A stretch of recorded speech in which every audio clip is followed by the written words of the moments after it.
वंदे श्री प्रभु सद्गुरुं गुणनिधिं सद्भक्तकल्पद्रुमं मंदानां शरणं शरण्यममलं नाथन्पनाथाश्रयम् यत्सत्तावशजेन स्थावर भवो देहस्सुचेष्टान्वितः सोऽयं वो विदधातु वाञ्छितफलं माणिक्यकल्पद्रुमः। सदाशिवसमारम्भां शङ्कराचार्यमध्यमाम् अस्मदाचार्यपर्यन्तां वन्दे गुरुपरम्परा।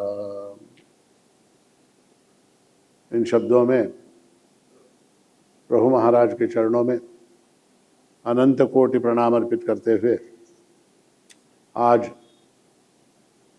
इस चैत्र पूर्णिमा के अवसर पर आप सभी सद्भक्तों को संबोधित करते हुए मुझे विशेष प्रसन्नता की अनुभूति हो रही है। आज हनुमत जयंती है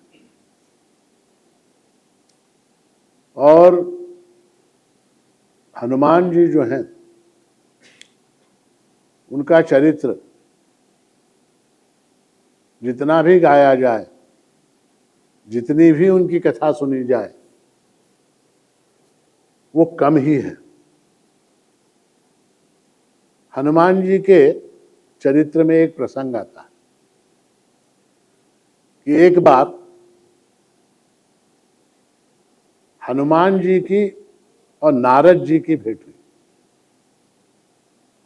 अब आपको मालूम है नारद जी का स्वभाव कैसा है, तो उन्होंने हनुमान जी से मुलाकात की। तो बातचीत के दौरान नारद जी ने कहा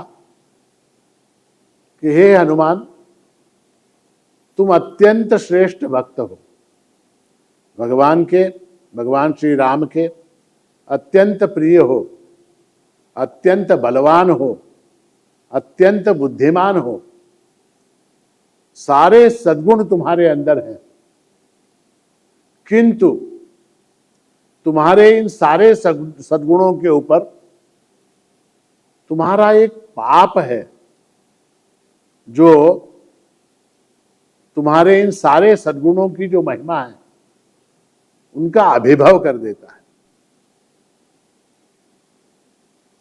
हनुमान जी आश्चर्यचकित हुए। पाप हनुमान जी के द्वारा? थोड़ा सा गुस्सा आया, क्रोध आया। बोले कौन सा पाप किया? बोले ऐसा है कि तुम्हारी दुश्मनी रावण से थी, तुमने अपनी पूंछ में आग लगाकर लंकापुरी को जलाया, उसमें राक्षसों को जलाया, ठीक है कोई बात नहीं, मगर राक्षसों की स्त्रियां, उनके बच्चे, उनका परिवार, उनको सबको तुमने जलाकर भस्म कर दिया। उसमें अनेक स्त्रियां गर्भवती थी, हाँ? और ऐसी स्त्रियों को तुमने जो है डराकर और उनके घरों में आग लगाकर उनको भस्म कर दिया। इससे बड़ा पाप और कौन सा होगा? तो हनुमान जी मुस्कुराए।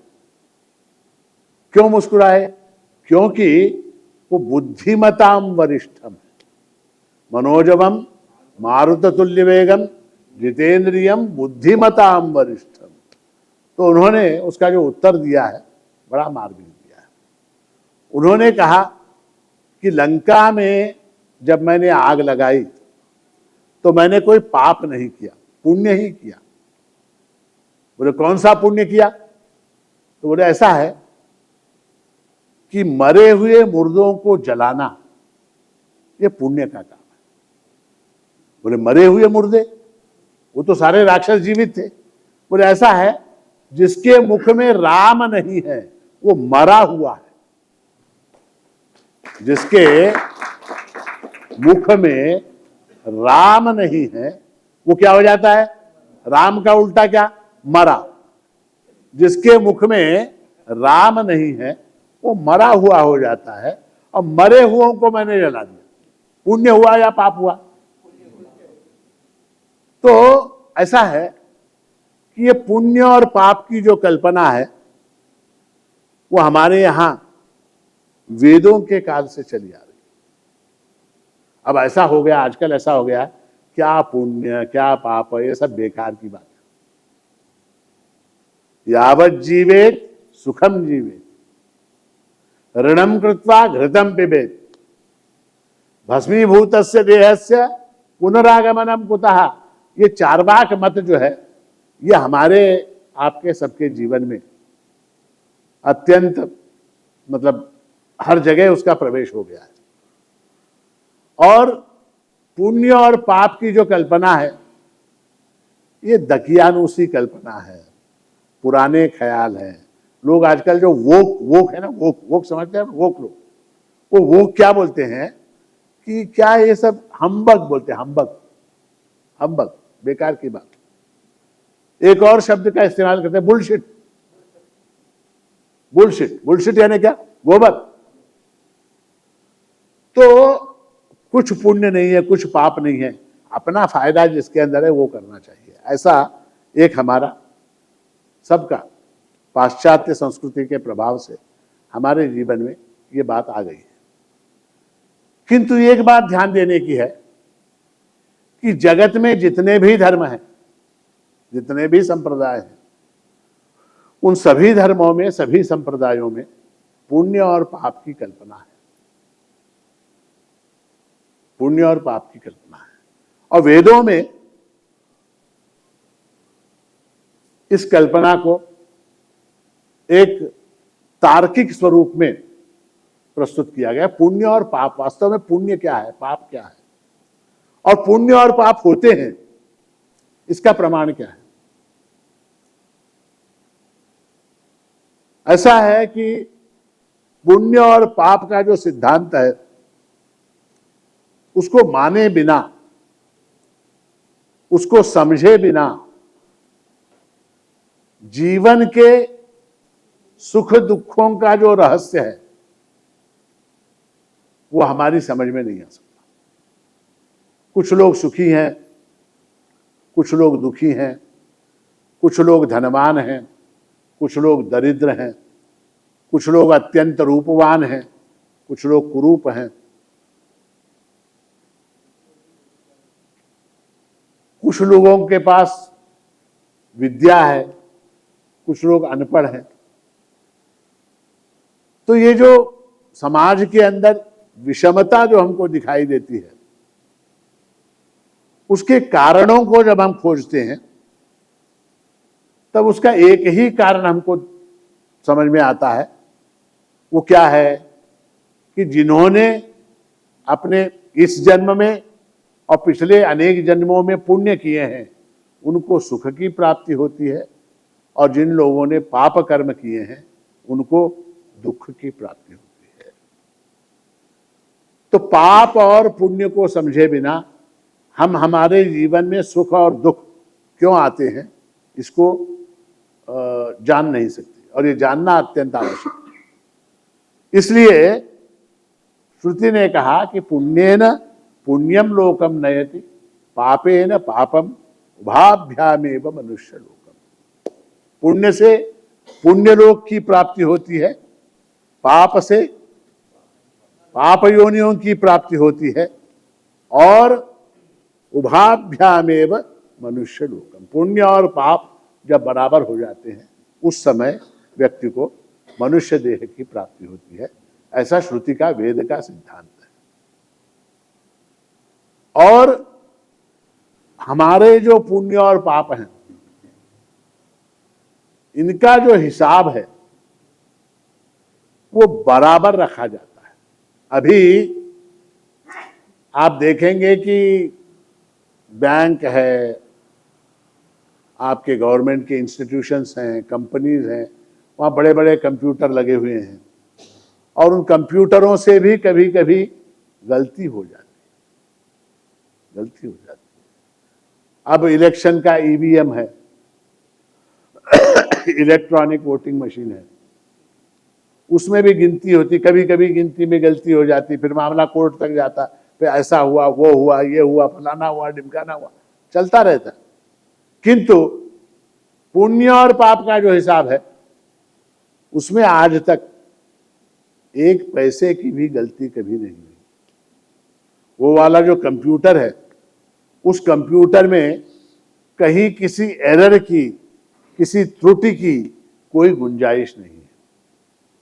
और हम अपने साथ इस देह का त्याग करने के बाद हम अपने साथ अगर कुछ लेकर चलते हैं तो क्या लेकर चलते हैं?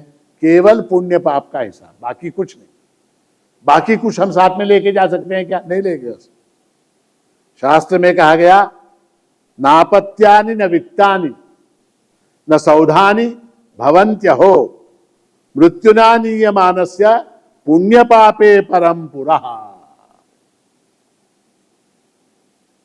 क्या अर्थ हुआ इसका? अर्थ ये हुआ, न अपत्यानि, अपने बच्चों को जिनके ऊपर हम बहुत प्रेम करते हैं, उन बच्चों को हम साथ में लेके जा सकते हैं क्या? ये बच्चा बहुत प्रिय है मुझको, मैं साथ में लेके जाऊंगा, ऐसा बोल सकते हैं क्या?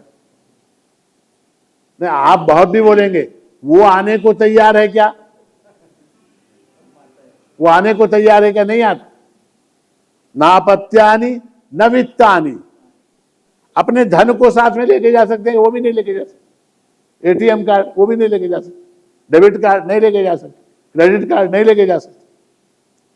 न सौधानि, सौध यानी बिल्डिंग, हमने अत्यंत परिश्रम पूर्वक जो हमारे घर वगैरह बनाए हैं, भवन बनाए हैं, उनको लेके जा सकते हैं क्या? उनको भी नहीं लेके जा सकते। मृत्युना नीयमानस्य पुण्य पापे परम पुरः। जिसको मृत्यु लेके जा रही है वो अपने साथ क्या लेके जाता है? केवल पुण्य और पाप का हिसाब।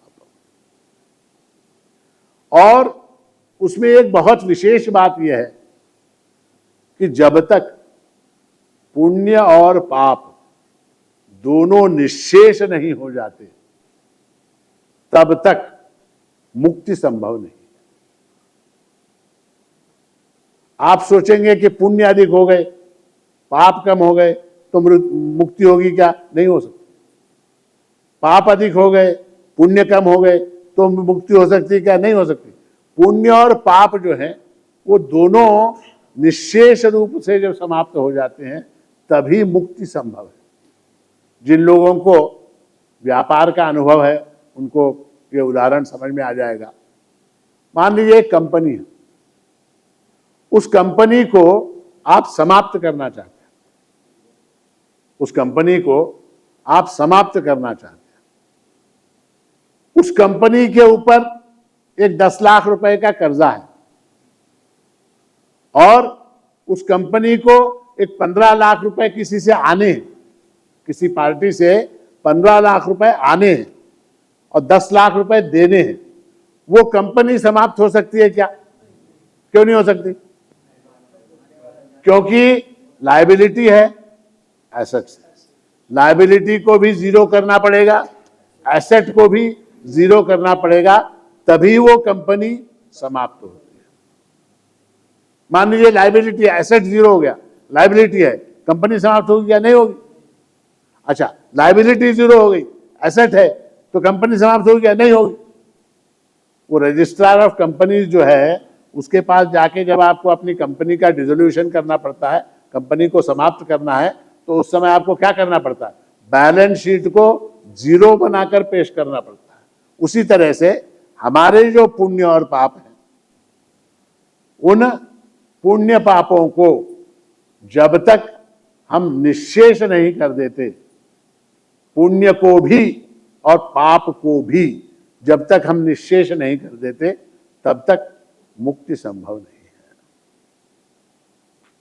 है। और इस पुण्य पाप के विषय में हमारे इतना विचार किया गया है, कहा गया पुण्यस्य फलमिच्छन्ति, पुण्यस्य फलमिच्छन्ति पुण्यम नेच्छन्ति मानवाः न पाप फलमिच्छन्ति पापम कुर्वन्ति यत्नतः। यानी क्या? हमको सबको पुण्य की इच्छा, पुण्य यानी क्या? पुण्य के फल की इच्छा है। पुण्यस्य फलमिच्छन्ति, पुण्य का फल क्या है? पुण्य का फल सुख है। उस सुख की हमको आकांक्षा है, किंतु जब पुण्य करने की बात आती है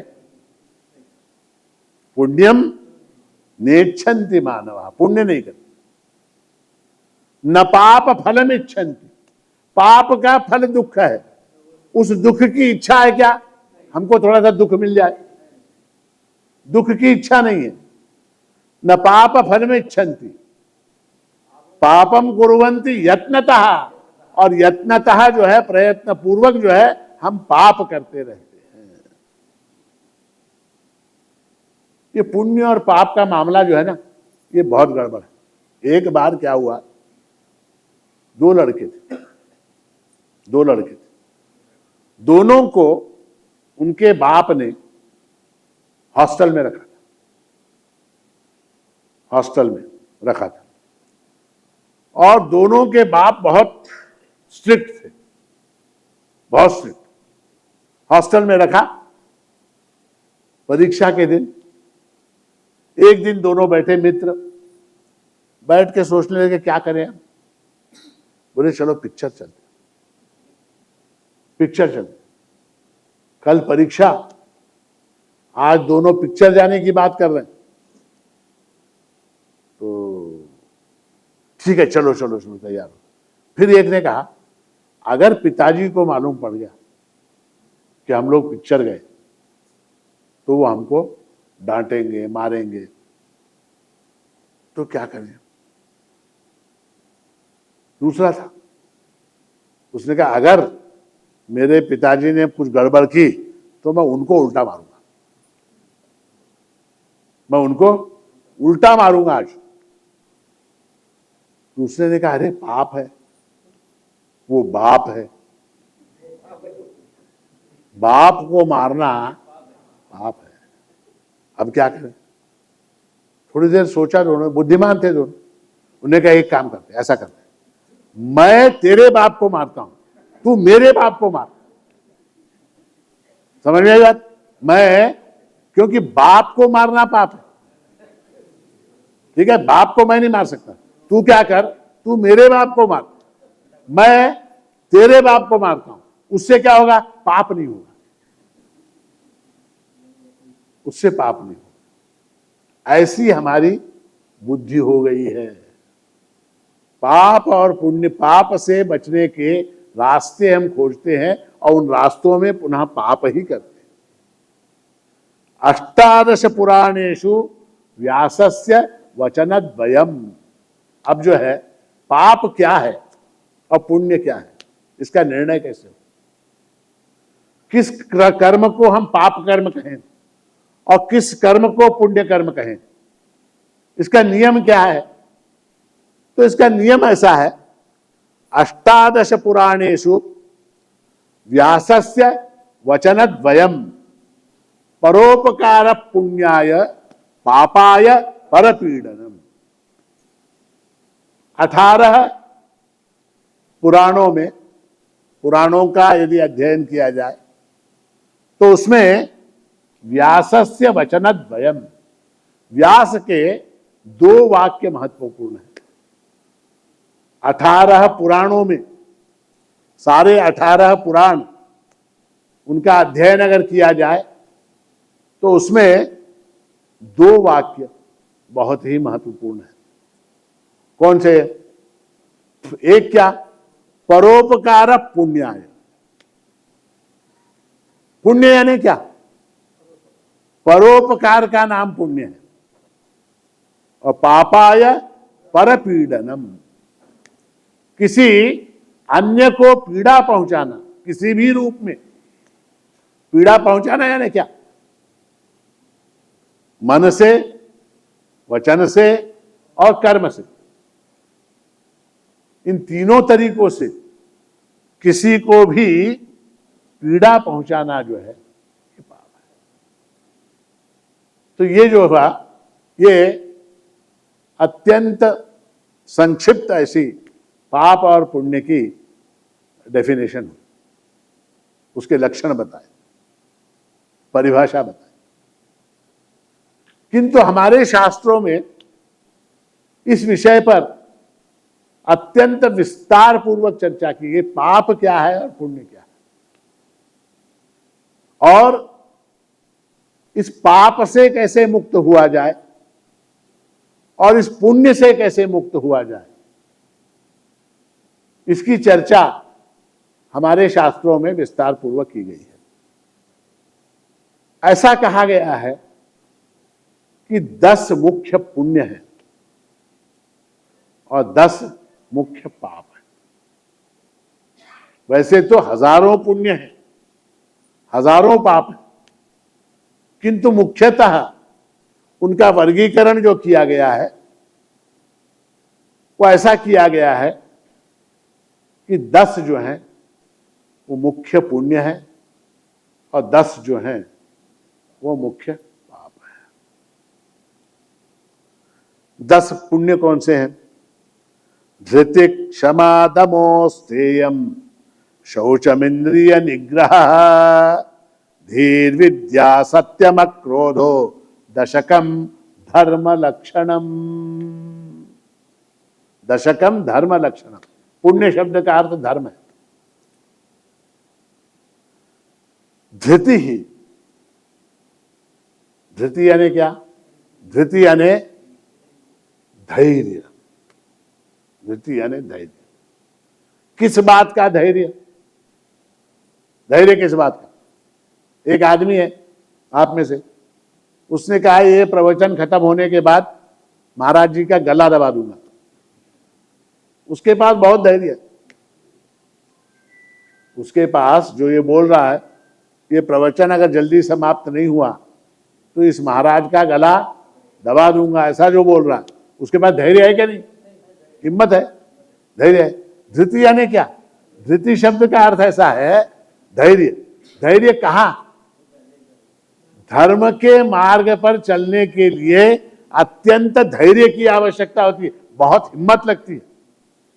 धर्म के मार्ग के ऊपर चलने के लिए बहुत साहस की आवश्यकता है, बहुत धैर्य की आवश्यकता है, बहुत हिम्मत की आवश्यकता है। तो वो धृति होनी चाहिए। धर्म के मार्ग पर मैं चलूंगा, ऐसा निश्चय होना चाहिए। धृति, क्षमा। दूसरा पुण्य क्या है? क्षमा। क्योंकि ऐसा है कि हमारे प्रति जो कोई भी अपराध करता है उसको दंडित करने का एक भाव हमारे मन में होता है। उसको दंडित करने का एक भाव हमारे मन में होता है, किंतु उसके अंदर एक गलती हो जाती है। गलती क्या हो जाती है? उसके अंदर ईश्वर की अवज्ञा हो जाती है। ईश्वर की अवज्ञा कैसे होती है? क्योंकि किसी भी अपराध के लिए दंड देने का अधिकार जो है वो केवल ईश्वर के पास है। किसी भी अपराध के लिए दंड देने का जो अधिकार है वो केवल ईश्वर के पास है। न्याय करने का अधिकार किसके पास है? ईश्वर के पास है। हम साधारण मनुष्यों के पास न्याय करने का अधिकार है क्या? हम न्याय कर सकते हैं? इसने ऐसा किया इसलिए मैंने उसको मारा। व्यवहार में भी नहीं चलता। अगर उसने तुझे मारा तो तू उल्टा नहीं मार सकता उसको। तुझे क्या करना पड़ेगा? पुलिस स्टेशन में जाके कंप्लेंट लिखवा के FIR रजिस्टर करके जब वो मुकदमा चलेगा वहां सिद्ध करना पड़ेगा तुझे कि इसने मुझे मारा। उसके बाद क्या होगा? उसके बाद न्यायालय जो है सारी चीजों का अवलोकन करके, आकलन करके, यदि उसने सचमुच तुझे मारा है तो न्यायालय दंड देगा। तू दंड दे सकता है क्या? तेरे पास वो सामर्थ्य है क्या? नहीं। तो जब ईश्वर के अधिकार क्षेत्र के अंदर हम किसी व्यक्ति को दंड देकर हस्तक्षेप करते हैं ईश्वर के अधिकार क्षेत्र में, तब वो ईश्वर के प्रति अवज्ञा हो जाती है। और इसलिए क्षमा, हमारी तरफ से हमने उसको क्षमा कर दिया। आगे का हिसाब जो है वो ईश्वर देखेगा। देखिए, क्षमा का जो गुण है वो साक्षात परमात्मा से, भगवान महाविष्णु से लेना चाहिए। भृगु मुनि ने क्या किया? भृगु मुनि ने लात मारी। भृगु मुनि ने लात मारी। कहां मारी? भगवान महाविष्णु के वक्षस्थल पर मारी।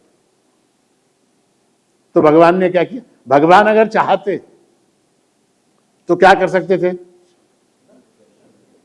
हाँ, उसी क्षण जो है सुदर्शन चक्र से भृगु मुनि का हिसाब कर सकते थे, सर तन से जुदा हो जाता। किंतु भगवान ने क्या किया? भगवान ने उस भृगु मुनि के पैर पकड़ लिए और कहा, ऋषिवर, आपके पैर अत्यंत कोमल हैं, मेरा वक्षस्थल अत्यंत कठोर है, कहीं आपको चोट तो नहीं है? ये क्षमा का जो गुण है वो बहुत बड़ा गुण है। और क्षमा करना ये पुण्य है। धृतिक क्षमा दमः। दम यानी क्या? दम यानी इंद्रिय निग्रह।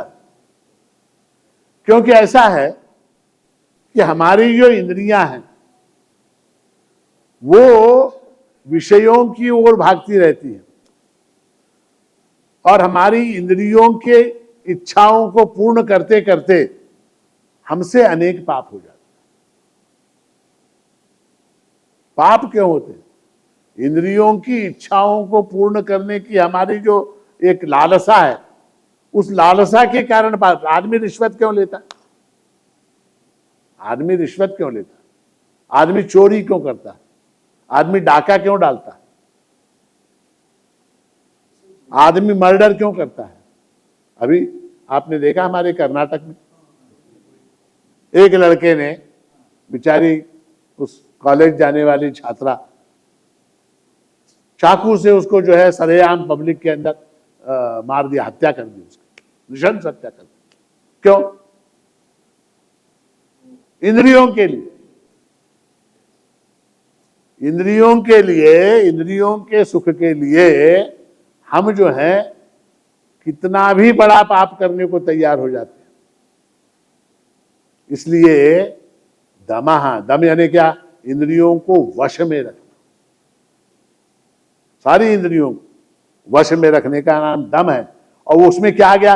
ये जितने भी ऐसे 1 2 3 4 1.1 1.2 1.3 1.5 ऐसे जो पाप है, 1A 1B 1C, वो सारे उसके अंदर आ जाते हैं, दम के अंदर। आपने इंद्रियों को पकड़ लिया तो बाकी के होने वाले 100 पाप कंट्रोल हो गए। तो क्या हुआ? धृतिक क्षमा दमः अस्तेयम। स्तेय शब्द का अर्थ है चोरी। अस्तेय यानी क्या? चोरी न करना। आप बोलेंगे महाराज हम सब जो है सब भ्रांत परिवार से आते हैं, हम लोग क्या रात में शरीर में तेल लगा के घूमते हैं क्या चोरी करने के लिए? आप बोलेंगे हाँ? काले रंग का ड्रेस पहन के शरीर में तेल लगा के गली गली घूमते हैं चोर लोग रात में, ऐसे हम लोग घूमते हैं क्या? आप बोलेंगे नहीं, ऐसा नहीं है। चोरी शब्द का अर्थ क्या है? चोरी शब्द का अर्थ है किसी अन्य के हक को मारना, इसका नाम चोरी है। किसी अन्य के हक को मारना, इसका नाम चोरी है। किसी भी रूप में क्यों ना हो। आप जल का जो है वेस्टेज करते हैं, पानी का, वो चोरी है। इलेक्ट्रिसिटी का वेस्टेज करते हैं, वो चोरी है। अन्न का वेस्टेज करते हैं, वो चोरी है। राष्ट्रीय जो संपदा है, प्राकृतिक संपदा है, उसको वेस्ट करते हैं, वो चोरी है। ये सारा चोरी है।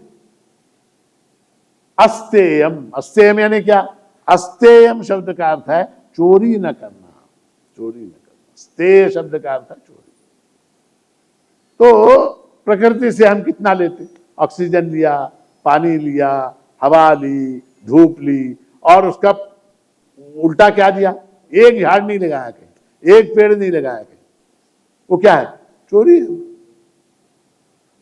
अस्तेयम शौचम, शौचम शब्द का अर्थ है स्वच्छता। स्वच्छता किस बात की? वाणी की, मन की, द्रव्य की, इन सारी चीजों की स्वच्छता। देखिए शौचम के अंदर क्या क्या आ गया, कौन से पाप कंट्रोल हो गए, कौन सा पुण्य आ गया उसके अंदर। वाणी, वाणी से कितने पाप होते हैं। मैंने आपको गाली दी, एक पाप हो गया। मैंने आपको गाली दे दी, एक पाप हो गया ना। मैंने झगड़ा किया, एक पाप हो गया। देखिए अब इलेक्शन चल रहा, रोज जो है न्यूज देखिए, कितने लोग कितनी बातें कर रहे हैं, वाणी के द्वारा पाप कर रहे हैं, वाणी के द्वारा पाप कर रहे हैं। तो शौचम के अंदर जो है मन, वाणी की स्वच्छता, वाणी की शुद्धता और मन की शुद्धता, शरीर की शुद्धता, मन की शुद्धता। मन की शुद्धता देखिए, मन अगर शुद्ध रहेगा तो मन से होने वाले पाप नहीं होंगे, क्योंकि पाप जो है वो मन से, वाणी से, शरीर से होते, काया वाचा मनसा। तो मन अगर शुद्ध रहेगा तो मन से पाप नहीं होंगे। और तीसरा महत्वपूर्ण है द्रव्य की शुद्धता। द्रव्य, द्रव्य यानी क्या, पैसा। पैसा जो है वो कैसा होना चाहिए, शुद्ध होना चाहिए, शुद्ध होना चाहिए। अभी हमने देखा वो कमरा भर के नोट, कमरा भर के, आपने देखा न्यूज में, कमरा भर के नोट, वो बड़े बड़े नोट गिनने के मशीन लगाए गए, वो गर्म होके खराब हो गए।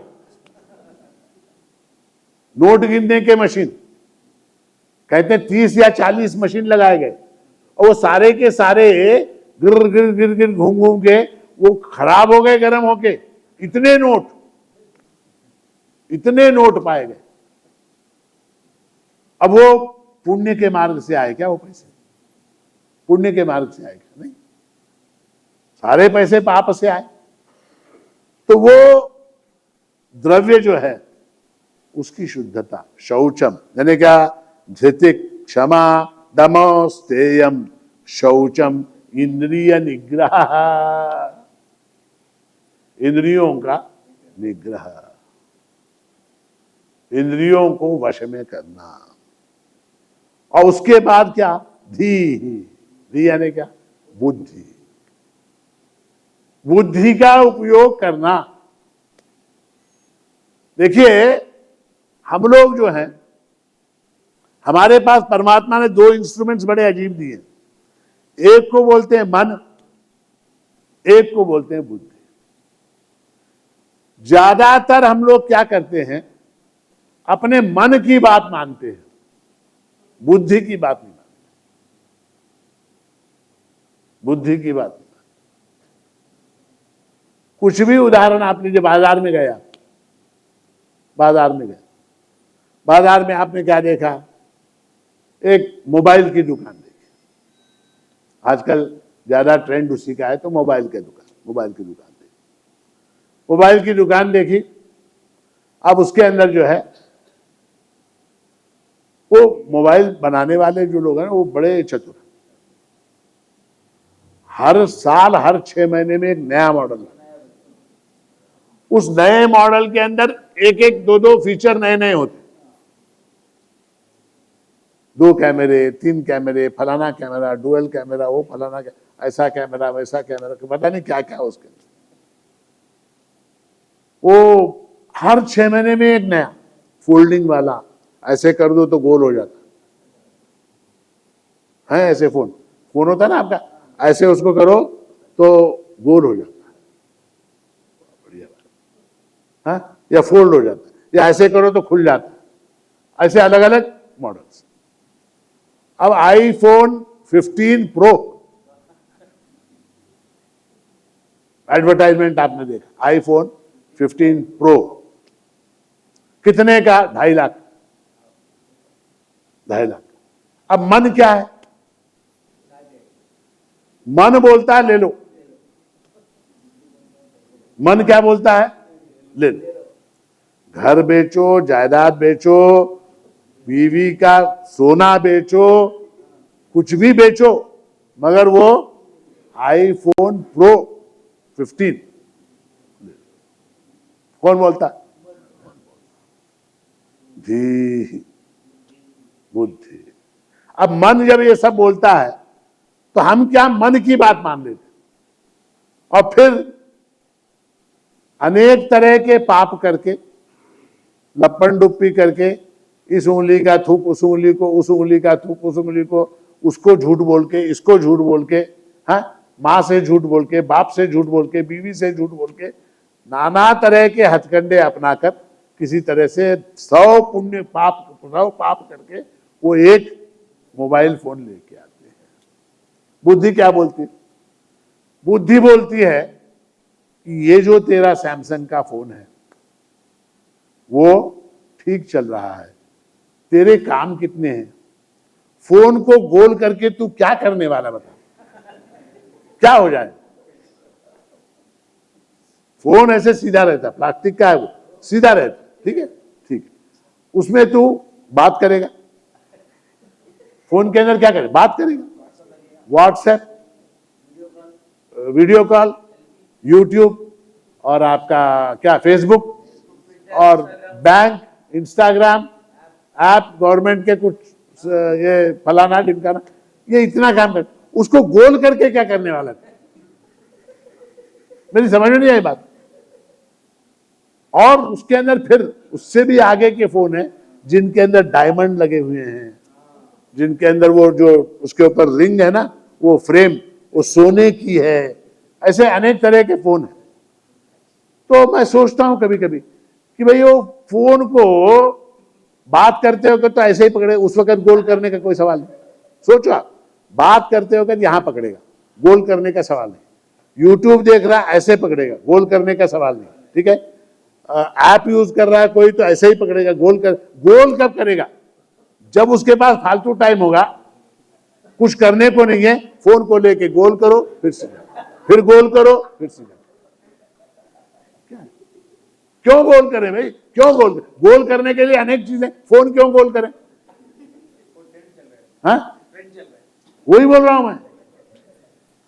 बुद्धि का इस्तेमाल, बुद्धि का जब आप इस्तेमाल करते हैं तो बुद्धि आपको जो है वो पाप करने से रोकती है।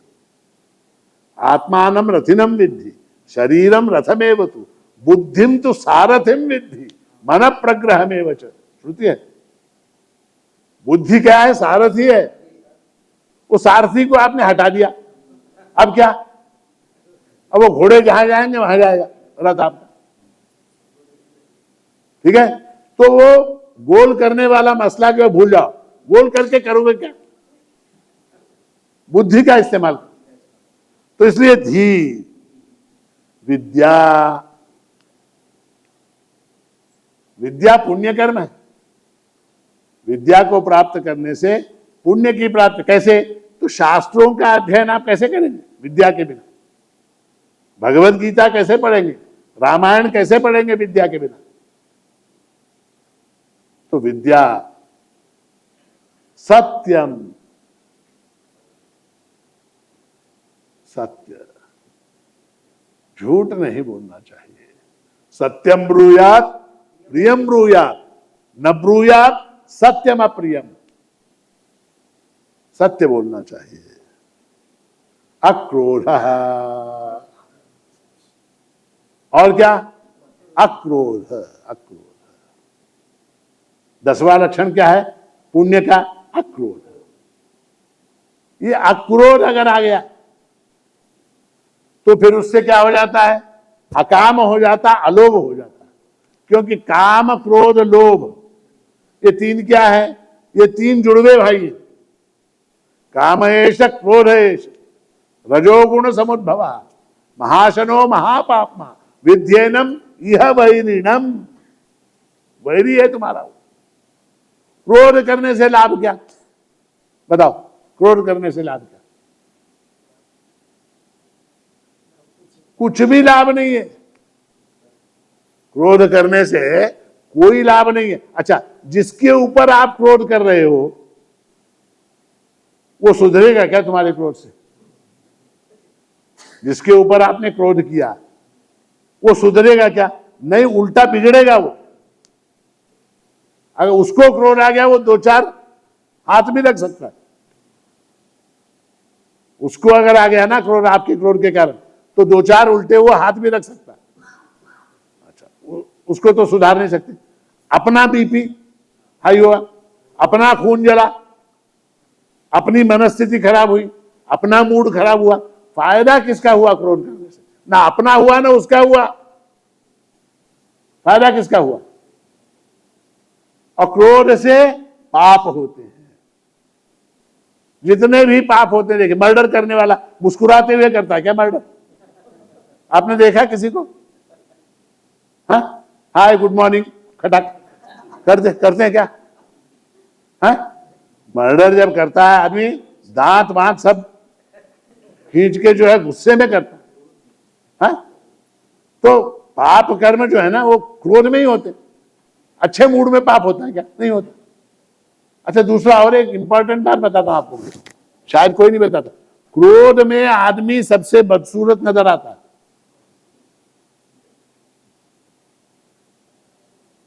आप जब भी गुस्से में हो, उस समय अपना एक सेल्फी लो। उस समय क्या करो? सेल्फी लो। भयंकर गुस्सा जब आता है ना, उस समय एक सेल्फी लो और देखो, कंपेयर करके देखो। किसी को भी दिखाओ फोटो, कोई तो भी वाव बोलता है क्या वो फोटो को देख?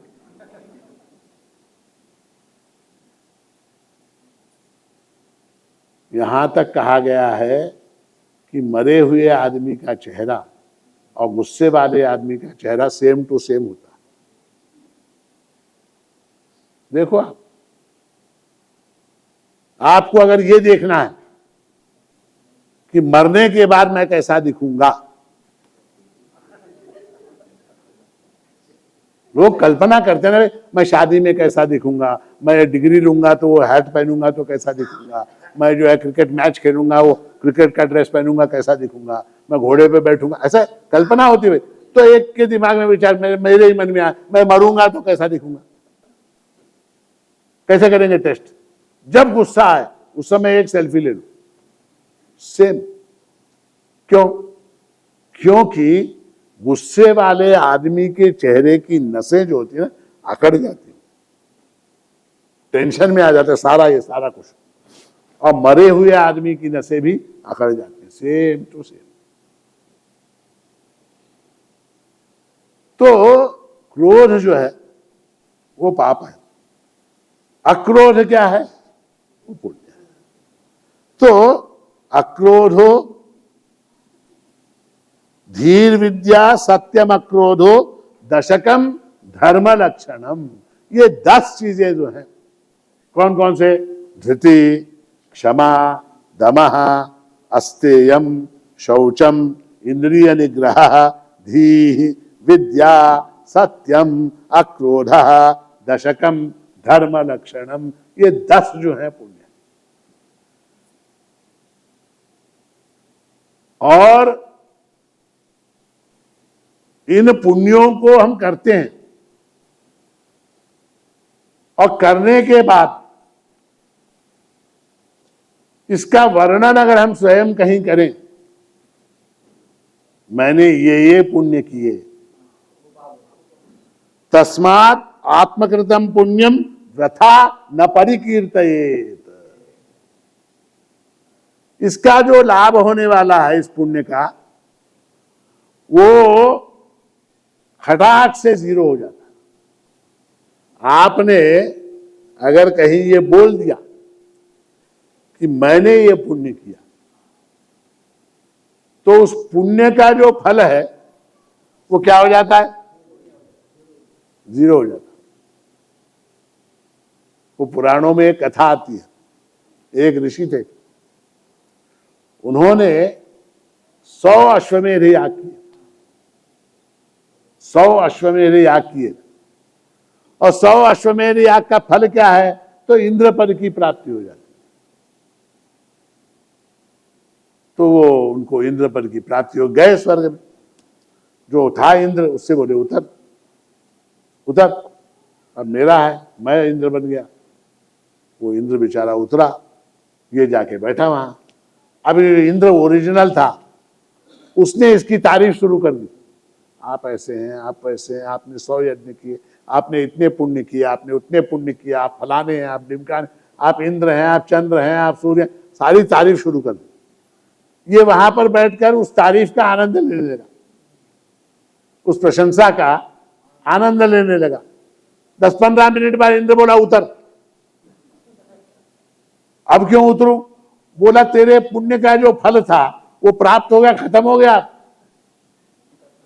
क्या मजा ले लिया तूने? तूने मजा ले लिया, अब उतर। तो ऐसा है। तो इसलिए जो है, तस्मात् आत्मकृतम पुण्यम वृथा न परिकीर्तयेत्। पुण्य में और पाप में ऐसा है, जितने भी पुण्य आप करें उनको गुप्त रखें, किसी के सामने न बोले।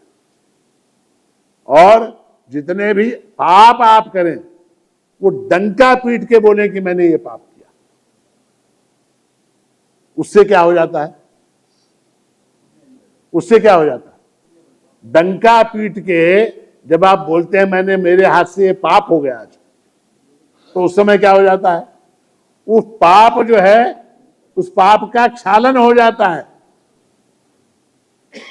पुण्य गुप्त रखना चाहिए और पाप जो है वो बोल देना चाहिए कि मैंने ये पाप किया। जिस प्रकार मैंने अब तक 10 पुण्य गिनाए, उसी तरह से 10 पाप भी हैं। 10 पाप कौन से हैं? अदत्तान उपादानम हिंसा चैवा विधानतः परदारोपसेवा च कायिकम त्रिविधम स्मृतम। 3 प्रकार के कायिक पाप हैं। कितने? 3 कायिक पाप। अदत्तान उपादानम, जब तक कोई व्यक्ति अपनी वस्तु अपनी इच्छा से आपको न दे, तब तक उसको लेना जो है, उस व्यक्ति की इच्छा के बिना, अदत्तान उपादानम, उस व्यक्ति की इच्छा के बिना, उसकी जानकारी के बिना, उसको सूचना दिए बिना उसकी वस्तु को ले लेना, ये क्या है? ये कायिक पाप है।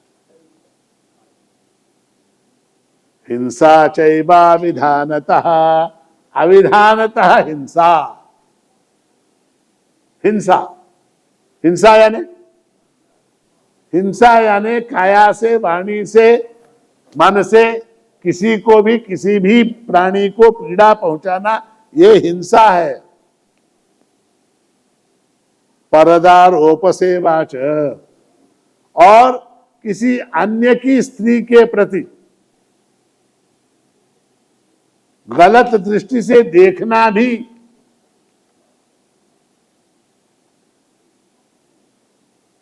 परदार, दूसरे की स्त्री के प्रति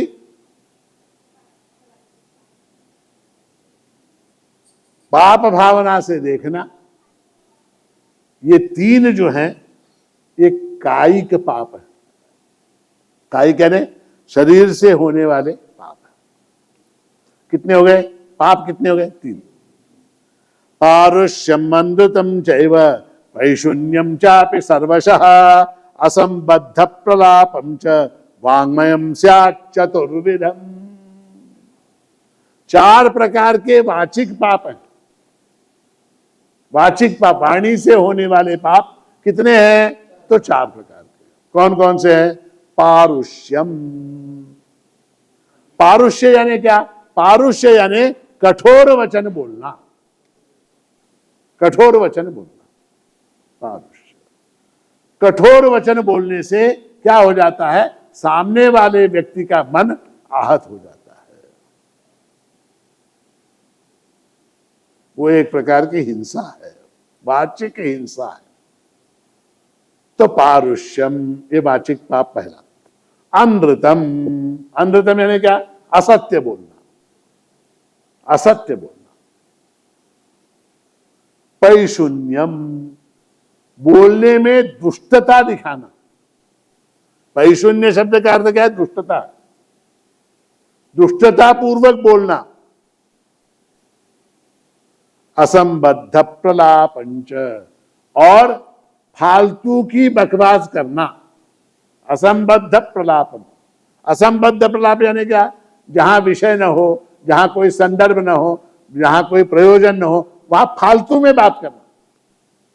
हमारे यहां क्या है कि सबसे ज्यादा बड़ा पाप असंबद्ध प्रलाप का ही है। चार लोग बैठ के बात कर रहे हैं, खड़े हैं वहां पर, चले गए आप वहां पर जाके उस विषय, वहां जो विषय चल रहा है उसको छोड़ के कोई दूसरा ही विषय, कहीं तीसरा ही विषय, कुछ भी अपने मन, जहां उसका कोई संबंध नहीं, ऐसी बात करना शुरू कर देना और उसको आगे बढ़ाते चले जाओ। असंबद्ध प्रलापंच वाङ्मयम स्यात् चतुर्विधम, ये जो है क्या है? चार प्रकार के वाणी के पाप हैं। उसके बाद कितने? 4 और 3 7 हो गए, और 3 बचे। परद्रव्येश विध्यानम मनसानिष्ट चिंतनम वितथाभिनिवेशंच त्रिविधम कर्म मानसम। परद्रव्येषु अभिध्यानम, मानस कर्म है, मानस पाप है। परद्रव्येषु अभिध्यानम यानी क्या? दूसरे के धन का अभिध्यान करना, यानी क्या? उसके पास इतना है, कहां से आया, मेरे पास क्यों नहीं है? हा? उसके पास वो है, उसके पास कार है, उसके पास मोटरसाइकिल है, उसके पास सोना है। अरे तुझे क्या भाई, उसके पास है, तुझे क्या फर्क पड़ता है? सतत दूसरे के धन का चिंतन करना और उससे ईर्ष्याग्रस्त होना, परद्रव्येषु अभिध्यानम। और इतना करके चुप बैठता है क्या? मनसा अनिष्ट चिंतनम,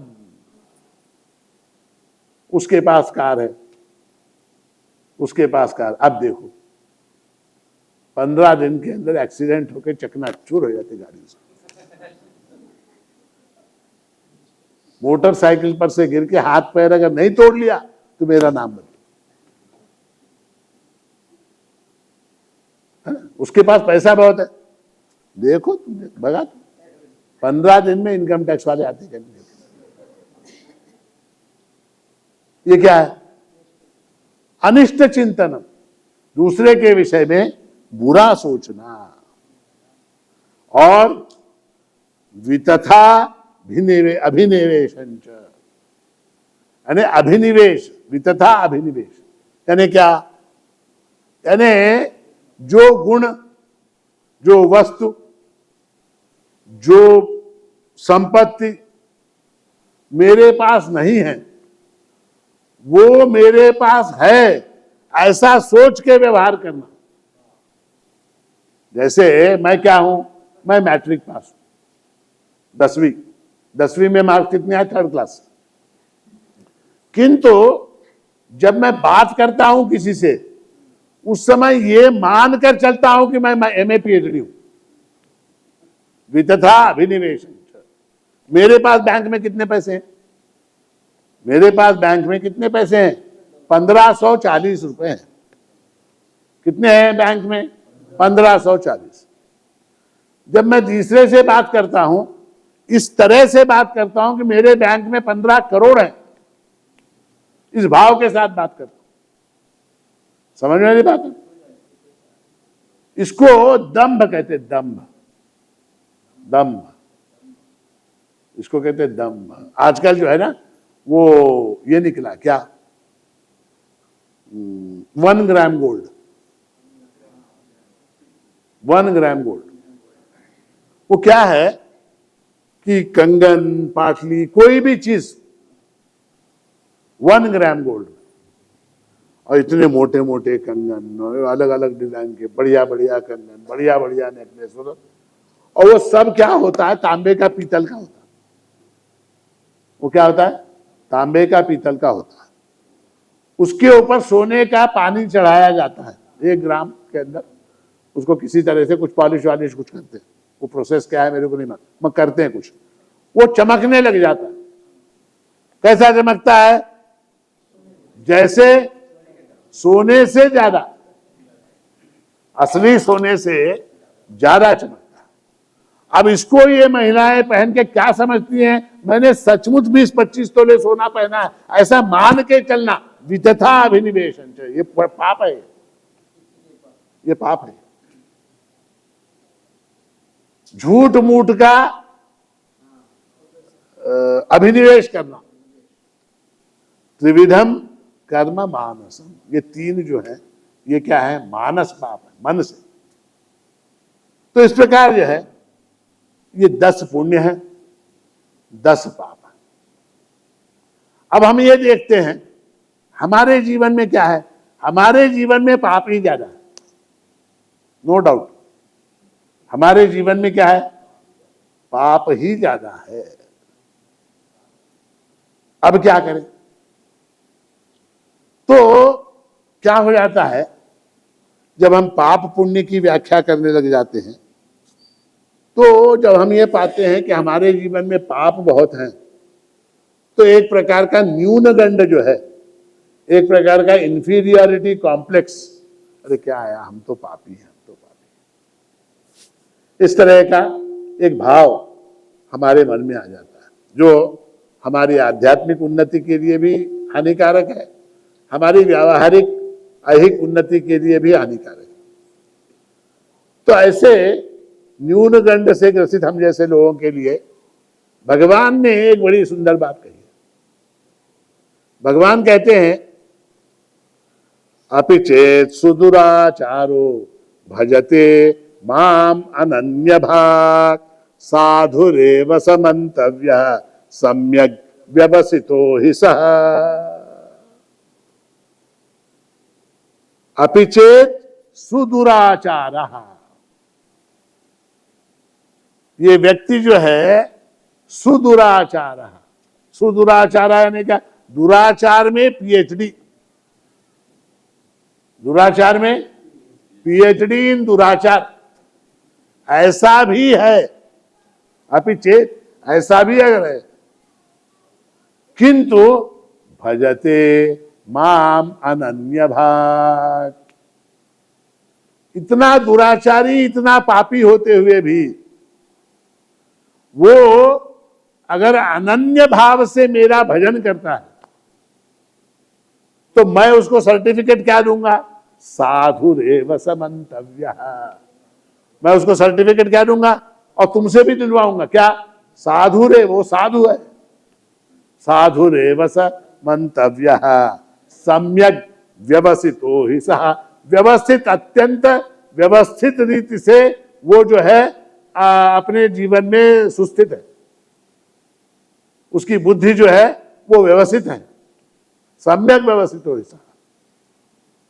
तो कहने का तात्पर्य है कि पाप क्या है, पुण्य क्या है, कितने, अच्छा ऐसा हो सकता है क्या हम हमारे पापों को गिन ले रोज, हमारे पुण्यों को गिन, आज इतने पुण्य किए, आज इतने पाप किए, एक डायरी या कैलेंडर में लिख दे, 17 पुण्य और 77 पाप, 13 पुण्य, 114 पाप, हाँ ऐसा कैलेंडर, जैसे वो दूध का हिसाब लिखते हैं कैलेंडर में, आधा लीटर आज कितना, पाव लीटर आज कितना, 1 लीटर, ऐसा लिखते हैं ना कैलेंडर में बहुत से लोग। वैसे 24 पाप ऐसा लिख सकते हैं क्या? नहीं लिख सकते। तो भगवान कहते हैं कि जिनके पाप जो है समाप्त होने को हैं, और जो पुण्यवान लोग हैं वो मेरी शरण में आ जाते हैं। तो हमारे पाप समाप्त हो रहे हैं क्या नहीं, हमारे पुण्य जो हैं बढ़ रहे हैं क्या नहीं, ये कैसे जाने? उसका टेस्ट क्या? येषां त्वन्तगतं पापम जनानां पुण्य कर्मणां ते द्वन्द्व मोह निर्मुक्ता भजन्ते माम दृढ़व्रता। टेस्ट कैसे करें हम? तो भगवान कहते हैं येषां तो अंतगतम पापम, जिनके पाप समाप्त हो गए, अंतगतम समाप्त हो रहे, जनानाम पुण्य कर्मणाम, और पुण्यवान जन जो है, ते द्वंद्व मोह निर्मुक्ता, द्वंद्व और मोह से मुक्त ऐसे पुरुष क्या करते हैं, भजन्ते माम दृढ़व्रता। अगर हमने भगवान का भजन करना प्रारंभ कर दिया, अगर भजन में हमारी रुचि लगने लगी, भजन में मन लगने लगा, हम भजन करने लगे, तो क्या हो गया, टेस्ट क्या हो गया, टेस्ट क्या हुआ, उसका टेस्ट का रिजल्ट क्या हुआ, तो पुण्य कर्म है, पाप जो है वो नष्ट हो रहा है। मुझे किसी ने बताया, एक डॉक्टर ने बताया कि आदमी शरीर से स्वस्थ है, इसको कैसे जांचे, टेस्ट कैसे करें। कोई भी व्यक्ति शरीर से स्वस्थ है, इसको टेस्ट क्या है इसका, उसने कहा सिंपल टेस्ट है। बोले क्या, ऐसे बैठो, पालथी डाल के बैठो, और उठते समय ऐसे हाथ वगैरह कहीं न लगाते हुए ऑटोमेटिक उठो, सीधे उठो। अगर ऐसे तुम उठ सकते हो तो तुम स्वस्थ हो।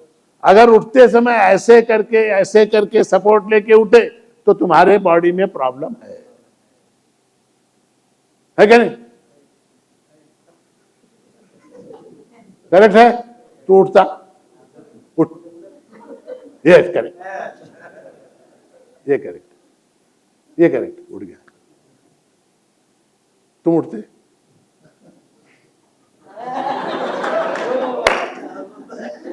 तो क्या हुआ, प्रॉब्लम, वेट लॉस करने की जरूरत है। तो कहने का तात्पर्य टेस्ट है, साधारण टेस्ट है। अगर भजन में मन लगने लगा तो समझिए आपके पाप कम हो गए। येषाम तो अंतगतम पापम, अंतगतम पाप समाप्त हो गए। और वहां भजन के अंदर अगर मन नहीं लगा तो मान लीजिए कि पाप जो है अभी बहुत ज्यादा है।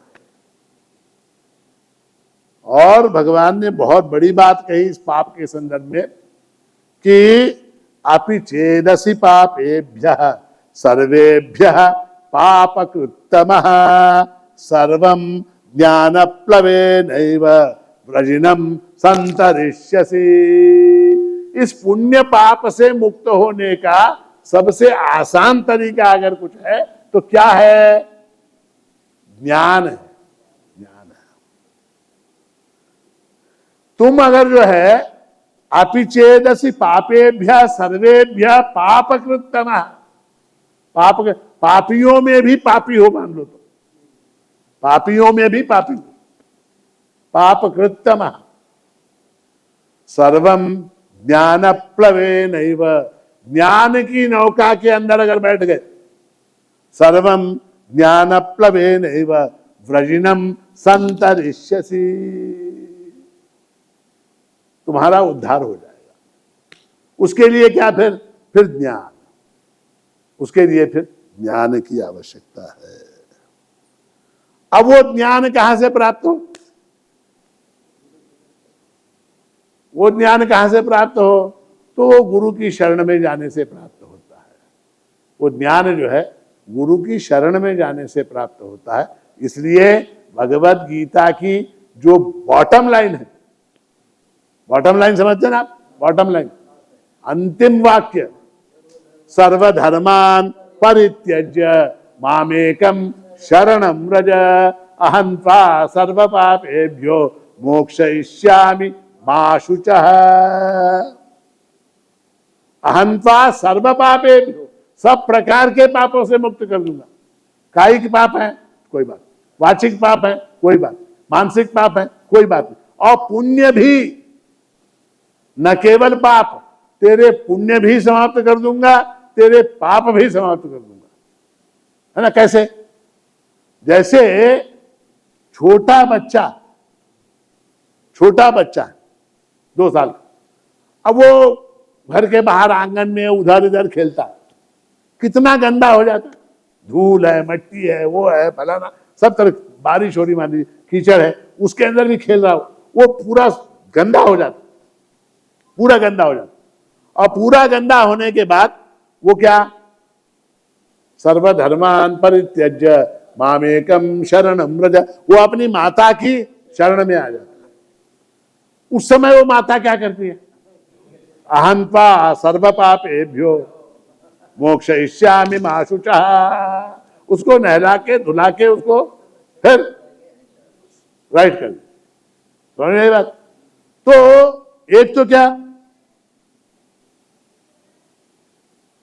तो क्या कि हमको परमात्मा का भजन करना चाहिए, परमात्मा की भक्ति करनी चाहिए, जिसके फलस्वरूप हमारे पाप जो है वो समाप्त हों, हमारे पुण्य, और पुण्य जो ज्यादा हो जाते हैं फिर वो क्या, ईश्वरार्पण बुद्धि से उन पुण्यों को भी समाप्त करना।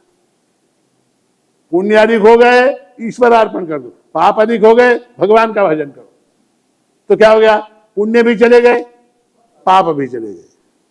बुद्धि युक्तो जहाति है उभे सुकृत दुष्कृते तस्मात् योगाय युज्यस्व योगः कर्मसु कौशलम। इस प्रकार बुद्धि युक्तो जहाति है, जहाति, जहाति यानी क्या, खत्म करो, मारो उसको, किसको, उभे सुकृत दुष्कृते, पुण्य को पाप को दोनों को, तस्मात् योगाय युज्यस्व, योग का अवलंब करो, क्यों, योगः कर्मसु कौशलम,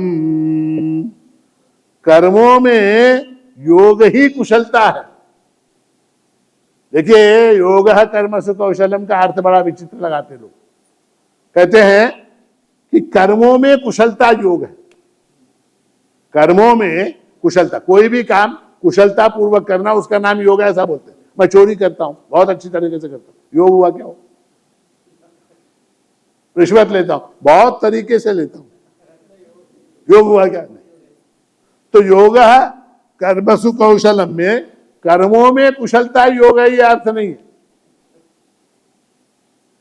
कर्मों में योग ही कुशलता है, कर्म करते समय योग का अवलंबन करना ये कुशलता है। और कुशलता क्या है, उभे सुकृत दुष्कृत, पुण्य और पाप दोनों को समाप्त करो। पुण्य को कैसे समाप्त करेंगे, ईश्वरार्पण बुद्धि से। पाप को कैसे समाप्त करेंगे, भजन से, परमात्मा के स्मरण से। पाप भी समाप्त हो गया, पुण्य भी समाप्त हो गया, इधर जीरो हो गया, उधर जीरो हो गया। अब क्या, अहंत्वा सर्व पापेभ्यो मोक्षयिष्यामि मा शुचः, तुम चिंता मत करो, दुख मत करो। समझ में आई बात? तो इसलिए कहने का तात्पर्य है कि मुक्त होने के लिए हमको पुण्य और पाप दोनों से मुक्त होना है। और दोनों का स्वरूप क्या है, पुण्य और पाप का, उनसे मुक्त होने का उपाय क्या है, उस विषय में भगवान की आज्ञा क्या है, इन सारी बातों का हमने आज संक्षेप में यहाँ विचार किया। प्रभु महाराज जो है इस विषय पर विचार करने की बुद्धि, इस विषय से, इस प्रवचन से प्रेरणा लेने की बुद्धि आपको प्रदान करें, और प्रभु महाराज की कृपा से आपके पुण्य और पाप दोनों निश्शेष हों, और आपको प्रभु महाराज के चरणों में अक्षय स्थान प्राप्त हो, ऐसा आशीर्वाद देते हुए आज के इस प्रवचन को यहाँ विराम देता हूँ। अवधूत चिंतन श्री गुरुदेव दत्त सद्गुरु माणिक्य प्रभु महाराज की जय।